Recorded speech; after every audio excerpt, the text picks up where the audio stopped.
Once upon a time, parents gave their kids cool names. If there's one thing I'm jealous of about 1940s society, it's that people had some pretty killer names for seemingly no reason whatsoever. Names like Winston Churchill and Dwight D. Eisenhower, whereas nowadays people are giving their kids names like Absidy and Braxton. Seriously, 80 years ago we had guys walking around with names like J. Robert Oppenheimer. I would commit unspeakable acts for a name half as good as that. But my favorite name, without question, is John Paul Jones. There's something about it that's just so smooth, that rolls off the tongue so nice. It's a name that almost seems to emanate coolness, so much so that people named John Paul Jones tend to end up being pretty cool themselves. There are two John Paul Joneses that I want to discuss today, the first being the bassist for my favorite band, Led Zeppelin. Now, for the sake of time, I'm not going to go into too much detail explaining the amount of ass that I think Led Zeppelin kicks, but when the least celebrated member of your band is all-time great bassist and keyboardist extraordinaire John Paul Jones, you know you've got a pretty stacked lineup. Now, John Paul Jones was not his birth name, rather it's one that a friend suggested after seeing it on a movie poster, and I can only imagine adopting the name was a transformative experience for Jones because it wasn't long after that he started seeing massive success as a session musician. Music had always been a pretty big part of his life, from performing in vaudeville comedies as a child to becoming a church choir master at the age of 14, but it was shortly after his 18th birthday that his music career really took off. Working as a player, arranger, and general director, he contributed to tracks for artists including Jeff Beck, Rod Stewart, the Yardbirds, Cat Stevens, Donovan, Nico, and even the Rolling Stones for their now iconic single, She's a Rainbow. But, as it turns out, recording 2 to 3 sessions a day every day for 4 years is a little bit overwhelming, and so Jones eventually decided that he wanted a bit of a break from the session musician lifestyle. Fortunately, by this point, he was pretty well acquainted with the Yardbirds guitarist Jimmy Page, and so when that band broke up, Page invited Jones to help him form a new group, which would eventually become known as Led Zeppelin. As the band's bassist/keyboardist, Jones made up one half of the rhythm section, laying down the foundation upon which all songs sit. It's probably the least glamorous position, but by no means is he incapable of stealing the spotlight. During live shows, he was most renowned for putting on some incredible keyboard solos during the song No Quarter, sometimes lasting up to half an hour, and including segments from Rachmaninoff and Joaquin Rodrigo. In the studio, he's responsible for many of the group's most iconic sounds and melodies, like the Eastern Scales of Kashmir, the flutes on Stairway to Heaven, the iconic bass line of Ramble On, and the incredibly funky keys of Trampled Underfoot.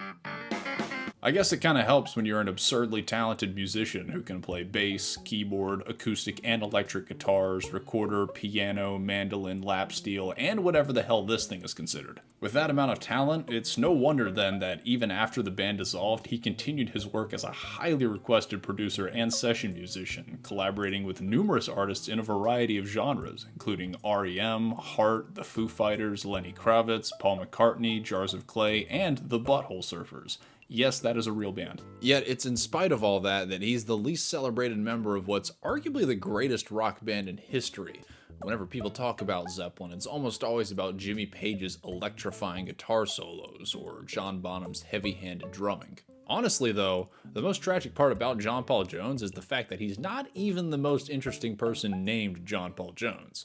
That honor goes to, believe it or not, John Paul Jones. Born as John Paul in 1747 in a Scottish county whose name I have no hope of pronouncing correctly, John Paul Jones is probably the most legendary sailor in US history. Now, if you want to get famous for sailing ships, then you need to be pretty cool, but if you want to get really famous for sailing ships, you need to be batshit crazy, and that is John Paul Jones to a T. He joined the British Navy at the age of 13, and for a decade and change he proceeded to work his way up through the ranks before killing a mutinous subordinate and escaping to the colonies, where he changed his name to John Paul Jones because he didn't want anyone figuring out who he was. Sure. He joined the newly formed Continental Navy in 1775, which coincidentally wound up perfect for him since his services would become required the following year as the colonies declared their independence from Britain. Now at this point, the Continental Navy was almost pathetically small, consisting of mostly converted merchant ships. In head-on battle, it would certainly prove no competition for what was undoubtedly the strongest navy in the world at the time. So for much of the American Revolution, there were two main strategies employed by the Continental Navy. First was for logistics, transporting troops, moving supplies, and generally trying to avoid direct confrontation with the British Navy, which are things that John Paul Jones was both very good at and found very, very boring. Which is why the second strategy was simply to give John Paul Jones a ship and let the man cook.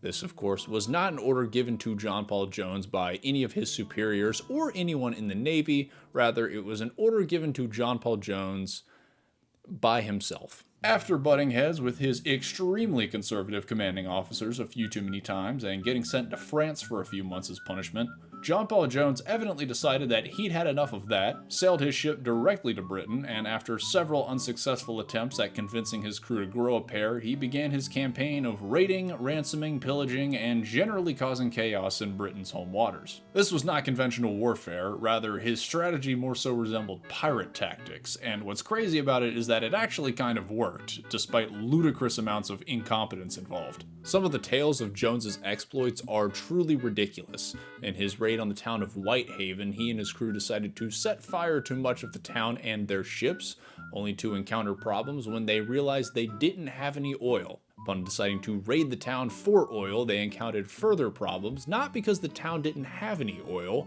but because the raiding party decided that they wanted to stop at the pub first. I'll drink to that. In another midnight raid, Jones attempted to board and capture the docked British sloop HMS Drake, only for a potentially drunk crewmate to mess up the timing for dropping anchor, forcing Jones to cut their anchor rope and run away. They returned several days later after their raid on Whitehaven and captured the Drake in an hour-long battle, after which Jones attempted to court-martial his first mate, possibly so he could take all the glory for himself. What might be my favorite story happened a little over a year after that, when Jones docked his ship in a Dutch port after losing his ensign in battle. See, your ensign is what displays your nationality to other ships, so not having one is kind of a naval no-no, and in many cases can have you labeled as a pirate.